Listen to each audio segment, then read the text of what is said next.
नमस्कार दोस्तों, केंद्रीय हिंदी निदेशालय द्वारा प्रस्तुत हिंदी कहानी के विकास की इस यात्रा में आप सभी का एक बार फिर से स्वागत है। दोस्तों, कार्यक्रम के इस भाग में हम आजादी के बाद की हिंदी कहानियों की विकास यात्रा के बारे में जानेंगे। आजादी के बाद की हिंदी कहानियों में एक नई जनचेतना का संचार हुआ। इसका कारण था बंगाल का अकाल और देश का विभाजन। द्वितीय विश्व युद्ध का प्रभाव भी इन कहानियों में दिखाई देता है। वास्तव में नई कहानी की शुरुआत मोहन राकेश, कमलेश्वर और राजेंद्र यादव के द्वारा हुई। उस समय प्रकाशित होने वाली कल्पना, प्रतीक और निकष पत्रिकाओं ने नई कहानी में कथ्य और शिल्प पर अपना गहरा प्रभाव छोड़ा। इन कहानियों में व्यक्ति के भोगे हुए यथार्थ का चित्रण मिलता है। नई कहानी को नई दिशा देने वाले लेखकों में मोहन राकेश का नाम प्रमुख है। एक और जिंदगी, मलबे का मालिक, मिस पॉल, वारिस, सोया हुआ शहर, उसकी रोटी उनकी प्रमुख रचनाएं हैं। आइए देखते हैं पंजाब के ग्रामीण अंचल में एक पति पत्नी के बिखरते संबंधों और सामाजिक उलझनों पर आधारित उनकी कहानी उसकी रोटी का एक अंश। कहाँ थी तो इतनी देर? लाई नहीं उपले, नहीं मिले। पर तुझे ये भी तो पता था मर्दूद कि सुच्चा सिंह की रोटी थे ही नहीं उसके यहाँ में। तो और किसी के यहाँ से ले आती।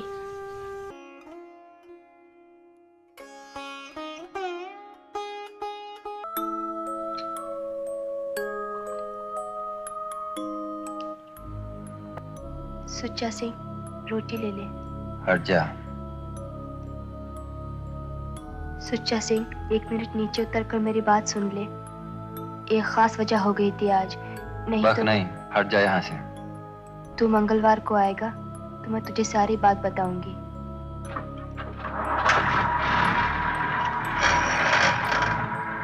मंगलवार को आएगा तेरा।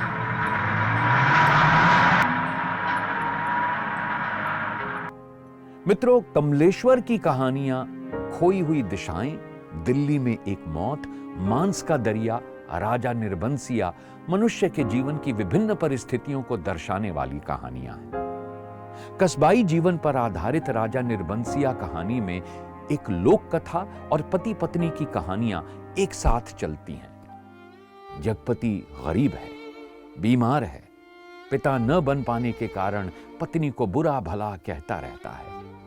कस्बे के अस्पताल का कंपाउंडर बचन सिंह जगपति के इलाज का खर्च उठाता है। पति की सेवा करने के प्रयास में चंदा बचन सिंह के समक्ष खुद को समर्पित कर देती है और अस्पताल में एक बच्चे को जन्म देती है। परंतु कर्ज में डूबा जगपति आत्महत्या कर लेता है।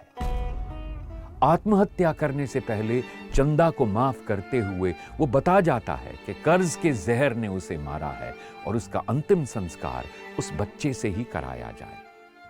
कथा शिल्पी के रूप में प्रसिद्ध राजेंद्र यादव की कहानियां जीवन के प्रति आस्था और संकल्प से युक्त हैं। टूटना, जहां लक्ष्मी कैद है, छोटे छोटे ताजमहल, गुलाम, कलाकार, प्रतिहिंसा, इनकी कुछ प्रमुख कहानियां हैं।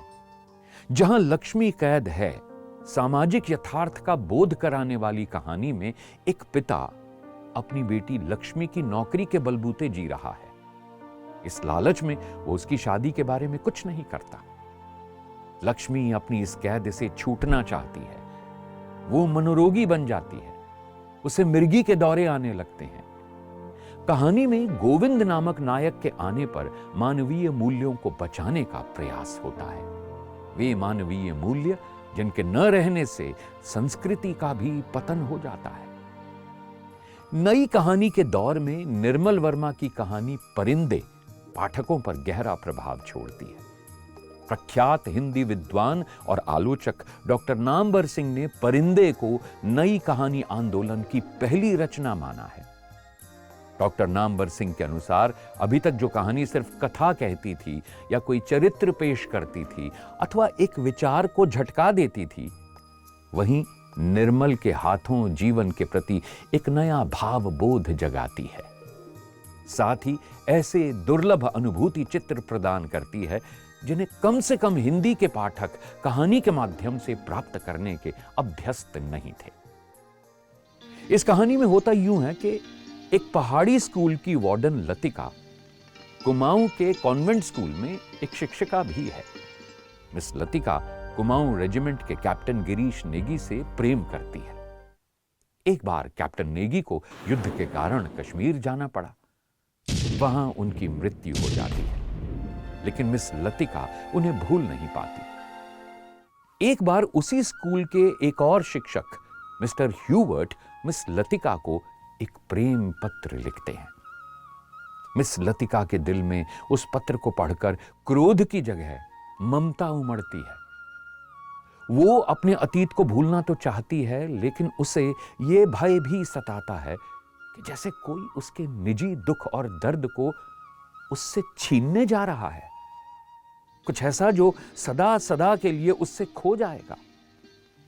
लतिका के अवचेतन मन में भी मिस्टर ह्यूवर्ट के प्रति सहानुभूति और आकर्षण है। एक दिन मिस्टर ह्यूवर्ट लतिका से माफी मांगते हैं। उस रात मिस्टर ह्यूवर्ट बेहोशी में ये बड़बड़ाते हैं कि in a back lane of city there is a girl who loves me. इस कहानी का नाम परिंदे एकदम सटीक है, क्योंकि परिंदे टूटे हुए प्रेम के प्रतीक हैं जो अपनी अपनी जगहों से टूटकर उस पहाड़ी पर जमा हो गए हैं। वे उस सुनसान पहाड़ी पर एक साथ होते हुए भी अलग अलग रहने को अभिशप्त हैं। कौवे और काला पानी, जलती झाड़ी, 1.5 इंच ऊपर निर्मल वर्मा की अन्य प्रमुख कहानियां हैं। महीप सिंह की कहानी उलझन, पानी और पुल, कील। शानी की कहानी एक नाव के यात्री, जली हुई रस्सी और बिरादरी ने हिंदी कहानी की यात्रा को आगे बढ़ाने में महत्वपूर्ण योगदान दिया है। नई कहानी को और पुष्ट करने वाले कहानीकारों में धर्मवीर भारती, मार्कंडेय, अमरकांत, कृष्णा सोपती, हरिशंकर परसाई, शेखर जोशी, शिव प्रसाद सिंह, उषा प्रियंवदा, मन्नू भंडारी, श्रीकांत वर्मा, मनोहर श्याम जोशी, शैलेश मटियानी, शरद जोशी का नाम महत्वपूर्ण है। शिवानी की कहानी लाल हवेली, मन का प्रहरी, अपराजिता महत्वपूर्ण है। साठोत्तरी कहानी में काशीनाथ सिंह की सुख, दूधनाथ सिंह की रक्तपात, इज़राइल की फ़र्क, रविंद्र कालिया की बड़े शहर का आदमी और निरुपमा सेवती की तुच्चे, ये कहानियाँ अलग तरीके से अलग अलग कारणों से हमारा ध्यान आकर्षित करती हैं। और रोज़मर्रा की ज़िंदगी से अमरकांत के बाद रमाकांत ने जिस तरह ज़िंदगी भर का झूठ में अपने समय को पकड़ा, समाज और परिवार को पकड़ा, वो एक अलग दृष्टि थी। आइए देखते हैं उषा प्रियंवदा की कहानी वापसी का एक अंश। घर वालों से अलग रेलवे क्वार्टर में रहते हुए गजाधर बाबू 35 वर्ष के बाद रेल विभाग से सेवानिवृत्त होते हैं। अब घर वालों के साथ चैन से रहने की अभिलाषा में वो घर में वापसी करते हैं।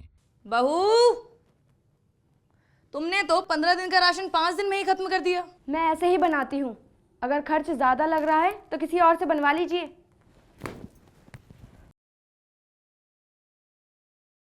लेकिन आज का बेस्वाद खाना तो बसंती ने बनाया था। तुम्हें आज खाना बनाने के लिए कहा किसने था? बाबूजी ने। अम्मा, तुम बाबूजी को कुछ कहती क्यों नहीं हो? बैठे बिठाए कुछ नहीं सूझा तो नौकर ही हटवा दिया। बूढ़े आदमी हैं, चुपचाप पड़े रहे। हर चीज में दखल क्यों देते हैं? अजी सुनती हो भगवान? क्या है? मुझे चीनी मिल में नौकरी मिल गई है, परसों जाना है। तुम भी चलोगी? मैं कैसे जा सकती हूँ? यहाँ का क्या होगा? इतनी बड़ी गृहस्थी, फिर घर में सियानी लड़की भी तो है। ठीक है, यहीं रहो तुम। अच्छा, तो अब मैं चलता हूँ। सुनो ना, आज सिनेमा चलते हैं। नरेंद्र, बाबूजी की चारपाई कमरे से निकाल दे, उसमें अब चलने की भी जगह नहीं बची।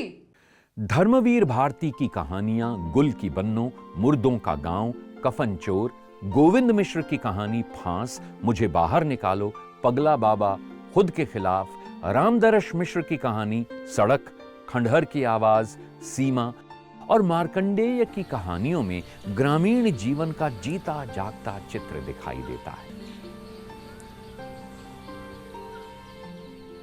इनकी हंसा जाई अकेला, महुए का पेड़, बीच के लोग, कृष्णा सोबती की डार से बिछुड़ी, ए लड़की, लामा, मेरी मां कहां, सिक्का बदल गया कहानियां चर्चित रही हैं। मेरी मां कहां भारत के विभाजन से संबंधित एक महत्वपूर्ण कहानी है।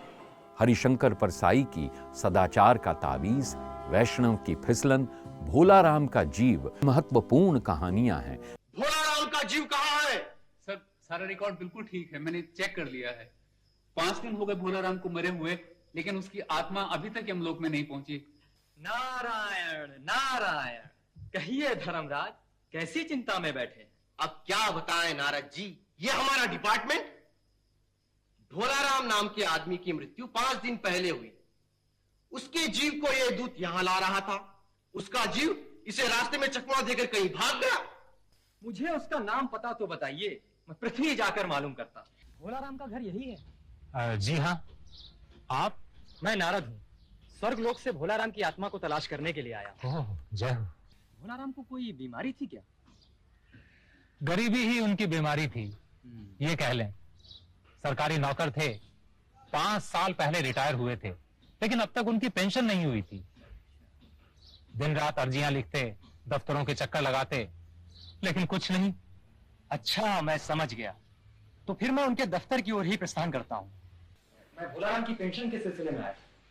आप भोलाराम की आत्मीय जान पड़ते हैं। भोलाराम की दरख्वास्तें उड़ रही हैं, उनका वजन रखिए। जैसे कि आपकी वीणा, इसका वजन भी भोलाराम की फाइल पर रखा जा सकता है। मेरी बेटी गाना बजाना करती है, ये मैं उसे दे दूंगा। अरे वे साधु संतों की वीणा से मधुर स्वर तो निकलते ही है। और अब जरा जल्दी से भोलाराम की पेंशन के कागज निकाल। क्या नाम बताया आपने? भोलाराम। भोलाराम। कौन पुकार रहा है मुझे? भोलाराम? क्या तुम भोलाराम की जीव हो? पोस्टमैन है क्या? पेंशन का ऑर्डर हो गया? मैं नारद हूं, मैं स्वर्गलोक से आया हूं। चलो, तुम्हारा स्वर्गलोक में इंतजार हो रहा है। मुझे नहीं जाना, मैं तो पेंशन की दरख्वास्तों में अटका हूं। यही मेरा मन लग गया है। मैं अपनी दरख्वास्तों को छोड़कर नहीं जा सकता। शेखर जोशी की बदबू, कोसी के घटवार, गलता लोहा, दाज्यू इस दौर की महत्वपूर्ण कहानियां हैं, जिनमें विशेषकर पर्वतीय जीवन की झलक मिलती है। मदन नाम का एक पहाड़ी बाल श्रमिक शहर के एक होटल में काम करता है, जिसे वो अपना दाज्यू यानी बड़ा भाई समझता है। वही उसे मर्मांतक पीड़ा देता है। शिव प्रसाद सिंह की कहानियां कर्मनाशा की हार, दादी, नन्हू, भेदिए, गुजरी, श्रीकांत वर्मा की कहानियां मणिकर्णिका का डोम, मां की आंखें, एक मुर्दे का बयान, शव यात्रा, शैलेश मटियानी की चील, डब्बू, मलंग, अर्धांगिनी और पोस्टमैन चर्चित कहानियां हैं। इन लेखकों की कहानियों में स्त्री पुरुष के बिगड़ते हुए संबंध, देश के विभाजन से उत्पन्न पीड़ा, जीवन मूल्यों का ह्रास और मध्यम वर्गीय जीवन की विसंगतियां देखने को मिलती हैं। 1947 में जब हिंदुस्तान आज़ाद हुआ तो इस स्वतंत्रता का असर जो है वो लोगों के मन पर भी पड़ा, संस्कृति पर पड़ा, साहित्य पर भी पड़ा, नई कहानी पर भी पड़ा। 1950-55 के बाद हिंदी कहानी को एक नाम दिया गया नई कहानी का। अब ये नई कहानी जो थी, जो नया था, ये एक तो आप वो नया मानते हैं काल की दृष्टि से कि भाई जो पहले था वो पुराना था और अब जो है वो नया है, लेकिन यह केवल काल क्रम की दृष्टि से नहीं था, बल्कि जो साहित्य की कहानी की जो आंतरिक चेतना है उसमें नयापन था। अमरकांत की कहानी डिप्टी कलेक्टरी, जिंदगी और जोंक, दोपहर का भोजन और बहादुर चर्चित कहानियां हैं। मध्य वर्ग की टूटती आशाओं आकांक्षाओं का चित्रण करती अमरकांत की कहानी डिप्टी कलेक्टरी। बेरोजगार नारायण दिन भर दोस्तों के साथ गप्पे मारता और सिगरेट फूंकता रहता है। उसके पिता शकलदीप मुख्तारी का काम करते हैं। नारायण की दिनचर्या उन्हें फूटी आंख नहीं सुहाती। नारायण अचानक डिप्टी कलेक्टर बनने की सोचता है। पत्नी जमुना के कहने पर वे डिप्टी कलेक्टरी का फॉर्म भरने के लिए 150 रुपए उधार लाकर देते हैं। अपने बेटे को परीक्षा की कड़ी तैयारी करते देख शकलदीप को आश्चर्य और प्रसन्नता होती है। नारायण की पढ़ाई में कोई खलल ना पड़े, इसका वो पूरा ध्यान रखते हैं। मंदिर जाकर मनौतियां मनाना भी शुरू कर देते हैं। परीक्षा में उत्तीर्ण होने पर पूरे गांव में खुशियां मनाई जाती हैं। नारायण का इंटरव्यू भी बहुत अच्छा होता है। अखबार में परीक्षा परिणाम में उनका 15वां नंबर आता है, जबकि केवल 10 पद ही भरे जाने हैं। नारायण हताश होकर अंधेरे कमरे में जाकर लेट जाता है। चुपचाप से पड़े बेटे को देखकर शकलदीप आशंकित होते हैं कि कहीं नारायण ने आत्महत्या तो नहीं कर ली। उसे ध्यान से देखकर उन्हें तसल्ली होती है। जमुना के पूछने पर वो बहुत धीरे से बताते हैं कि बबुआ सो रहे हैं। नई कहानी के इन कहानीकारों ने हिंदी कहानी को एक नई सृजनात्मक भूमि प्रदान की। भाषिक स्तर पर संवेदनशीलता, व्यंग, नए शिल्प की तलाश, आंचलिकता इन कहानियों की महत्वपूर्ण उपलब्धि है। इन कहानीकारों ने पात्रानुकूल भाषा का प्रयोग किया, जिससे कहानियों की सृजनशीलता में नयापन आ गया है। अन्य कहानीकारों ने इसी मार्ग पर चलकर हिंदी कहानी को सशक्त किया। इस दौर की कहानियों में रविंद्र कालिया की काला रजिस्टर, गरीबी हटाओ, 9 साल छोटी पत्नी, ज्ञान रंजन की कहानियां घंटा, दर्जी की दुकान, पिता, मनोहर श्याम जोशी की कहानी सिल्वर वेडिंग, जिंदगी के चौराहे पर, उसका बिस्तर, मैडीरा मैरून कहानियां महत्वपूर्ण हैं। सिल्वर वेडिंग कहानी पुरानी पीढ़ी के यशोधर बाबू और नई पीढ़ी के उनके बेटे के बीच के अंतर पर आधारित है। गिरिराज किशोर की पेपरवेट, कुर्सी को सलाम, चिड़ियाघर, रमेश बख्शी की थर्मस में कैद कुनकुना पानी, दोहरी जिंदगी, पिता दर पिता, इब्राहिम शरीफ की जमीन का आखिरी टुकड़ा, कई सूरजों के बीच और पुर्जे, शरद जोशी की परिक्रमा, तिलिस्म, हम भ्रष्टन के भ्रष्ट हमारे, जीप पर सवार इल्लियां, राजी सेठ की खेल, ये कहानी नहीं, अंधे मोड़ से आगे, खाली लिफाफा, संजीव की लोड शेडिंग, अपराध चर्चित कहानियां हैं। ममता कालिया की बोलने वाली औरत, आजादी, बीमारी, दूसरा देवदास, हिमांशु जोशी की तपस्या, आंखें आदि कहानियां अपने समय की संवेदना को लेकर चलने वाली महत्वपूर्ण कहानियां हैं।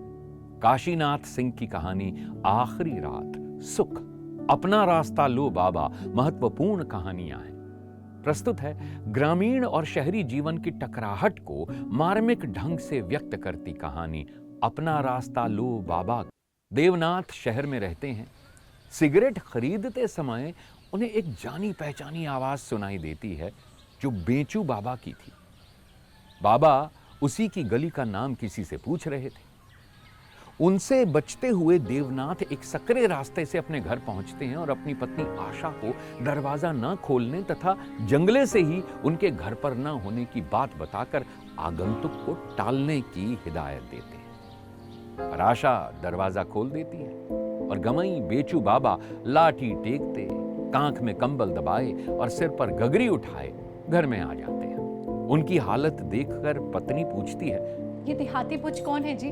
बाबा के गंदले स्वरूप को देखकर बच्चे डर जाते हैं। देवनाथ उनके लिए चाय बनवाता है। पत्नी चाय के साथ बासी मिठाई के 2 पीस रख देती है, जिसे वो बड़े चाव से खा जाते हैं। बाबा अपने आने का प्रयोजन बताते हैं। बेटा, मुझे अच्छे से अस्पताल में भर्ती करवा दे, मेरे पेट में अचानक बहुत दर्द उभरता है। देवनाथ अपने परिचित डॉक्टर के यहाँ उन्हें ले आता है। डॉक्टर जांच कर बताते हैं, बैठो, शायद ये आरंभिक स्टेज है, इसलिए एक्सरे जांच वगैरह तो करवाएं ही, और हाँ, बायोप्सी करवाना ज़रूरी है। चिंता की कोई बात नहीं, ये ठीक हो जाएंगे। बाबा डॉक्टर का अंतिम वाक्य ही सुन पाते हैं। देवनाथ को लगता है कि ये इलाज तो लंबा चलेगा। इस बीच वे अंतर्द्वंद्व में रहते हैं। सोचते हैं कि बाबा गांव में जाकर उनके सेवा भाव की खूब बड़ाई करेंगे। कभी सोचते हैं कि अगर अस्पताल में भर्ती करवा दिया तो गांव से आने वाले लोगों की लाइन लग जाएगी। उनकी पत्नी बच्चे को बाबा का घर में रहना बिल्कुल भी अच्छा नहीं लगता। इसलिए देवनाथ कुछ जरूरी दवाइयां लाकर बाबा को देते हैं और उन्हें अपने घर से टरका देते हैं। आज़ादी के बाद वो सपने फलीभूत नहीं हुए, वो साकार नहीं हुए, वो टूटने लगे। उस टूटन से एक नई तरह की कहानी विकसित होती है, जिसे हम नई कहानी कहते हैं।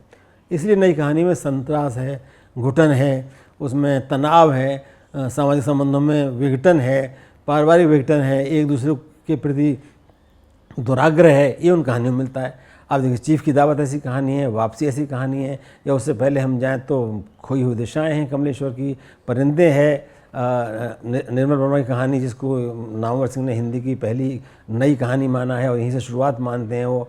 और इस तरह की जो कहानियाँ हैं, अब इस तरह से फिर वो मनु भंडारी की यही सच है कहानी है। हिंदी कहानी की इस यात्रा में शिल्प, कथ्य और अभिव्यक्ति के नवीन प्रयोग मिलते हैं। शिवमूर्ति की कहानी तिरिया चरित्र, केसर कस्तूरी, मिथिलेश्वर की कहानी हरिहर काका, रैन भई चहुदेस, बाबूजी, दूसरा महाभारत, स्वयं प्रकाश की कहानी पार्टीशन, नीलकांत का सफर, नेताजी का चश्मा, संहार करता, सूरज कब निकलेगा, मृदुला गर्ग की कहानी खुशकिस्मत, 21वीं सदी का पेड़, उधार की हवा, चित्रा मुदगल की कहानी हथियार, अपनी वापसी, जिनावर, जहर ठहरा हुआ, नासिरा शर्मा की कहानी दूसरा ताजमहल, सरहद के इस पार, पांचवां बेटा, बावली, मैत्रेयी पुष्पा की कहानी फैसला, गोमा हस्ती है, छुटकारा, अब फूल नहीं खिलते, मधु कांकरिया की कहानी काला चश्मा, प्रभा खेतान की भूकंप, उषा किरण खान की कहानी दूब धान, वो एक नदी, किसी से ना कहना, गीतांजलि श्री की कहानी एक नन्ही मुस्कान, वैराग्य, बेलपत्र, प्राइवेट लाइफ, अलका सरावगी की कहानी एक पेड़ की मौत, पार्टनर, कन्फेशन, बलराम की कहानी शुभ दिन, गोवा में तुम, शिक्षा काल, पंकज बिष्ट की कहानी बच्चे गवाह नहीं हो सकते, सूली चढ़ा एक और मसीहा, उम्मीद, तेजेंद्र शर्मा की कहानी कब्र का मुनाफा, इंतजाम, एक ही रंग, महेश दर्पण की कहानी तस्वीर, पछाड़, जाने जिगर, चिड़िया की उड़ान। इस समय के कहानीकारों में उदय प्रकाश की पीली छतरी वाली लड़की, तिरिच, टेपचू, पाल गोमरा का स्कूटर और अंत में प्रार्थना महत्वपूर्ण कहानियां हैं। तिरिच में बुरे सपने की तरह तिरिच का आना और शहर की भागदौड़ भरी जिंदगी, संवेदनहीनता तथा निर्मम मानसिकता का खुलासा है। आगे चलकर हिंदी कहानी की विकास यात्रा में एक महत्वपूर्ण बदलाव आया, जिसने भोगे हुए सामाजिक यथार्थ को अलग ढंग से दिखाने का प्रयास किया। ये एक नई धारा चल पड़ी जिसने दलित कहानीकारों और उनकी कहानियों को नई पहचान दी। इनमें ओम प्रकाश वाल्मीकि की 25 चौका 150, अम्मा, ये अंत नहीं, सलाम, घुसपैठिए, बैल की खाल, बंधुआ लोकतंत्र, जयप्रकाश करदम की तलाश, खरोच, मोहनदास नैमिष राय की आवाजें, हमारा जवाब, अपना गांव, बिपिन बिहारी की अपना मकान, पुनर्वास, आधे पर अंत, चील, आमने सामने, दौड़, मैं पढ़ूंगी, शिवराज सिंह बेचैन की भरोसे की बहन, हाथ तो उग ही आते हैं, क्रीमी लेयर, सुशीला टाक भौरे की संघर्ष, अनुभूति के घेरे, टूटता वहम, छौआ मां, नीरा परमार की वैतरणी, घर, बेदखल, ये प्रमुख कहानियां हैं। इनकी कहानियों की विशेषताओं के बारे में आइए सुनते हैं डॉक्टर शिवराज सिंह बेचैन के विचार। दलित कहानियों के कथ्य पर जब हम बात करते हैं तो ये कथ्य एकदम नया है। नया भी सचेतन रूप से नहीं, स्वाभाविक रूप से है। और ये स्वाभाविकता क्या है? ये स्वाभाविकता जो मैंने कहा कि अनुभव की वजह से ये स्वाभाविकता आई है। और इस स्वाभाविकता में है कि वो उनकी अपनी भाषा है, अपनी शैली है और अपने विचार हैं। तो कथ्य में दलित कहानी एकदम भिन्न हो जाती है। इसलिए भिन्न हो जाती है कि वो भिन्न पृष्ठभूमि से आती है। इस काल की कहानियां नए तेवर, नए दृष्टिकोण और नए स्वरूप के साथ आगे बढ़ी हैं। लघु कहानियों का चलन भी इस दौर में बहुत तेजी से बढ़ा। इनमें कई तरह के प्रयोग भी किए गए। इन कहानियों में बाजारवाद, वैश्वीकरण और राजनीतिक भ्रष्टाचार से उपजी परिस्थितियों का व्यापक चित्रण किया गया है।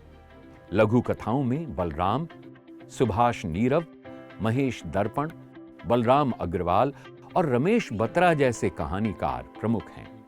कहानी के विकास में हंस, साप्ताहिक हिंदुस्तान, धर्मयुग, भाषा, पहल, सारिका, कथादेश, कथा दशक, वागर्थ, कथाक्रम, वर्तमान साहित्य, कादम्बिनी, वीणा, मधुमती, गगनांचल, साहित्य अमृत, ज्ञानोदय, इंद्रप्रस्थ भारती, तद्भव, समकालीन भारतीय साहित्य आदि पत्रिकाओं ने महत्वपूर्ण भूमिका निभाई। और इस तरह हिंदी कहानी की विकास यात्रा अपने समय के सामाजिक, सांस्कृतिक सरोकारों को लेती हुई अनवरत जारी है। हमें उम्मीद है कि केंद्रीय हिंदी निदेशालय द्वारा प्रस्तुत हिंदी कहानी की विकास यात्रा आपको रोचक और ज्ञानवर्धक लगी होगी। धन्यवाद। नमस्कार।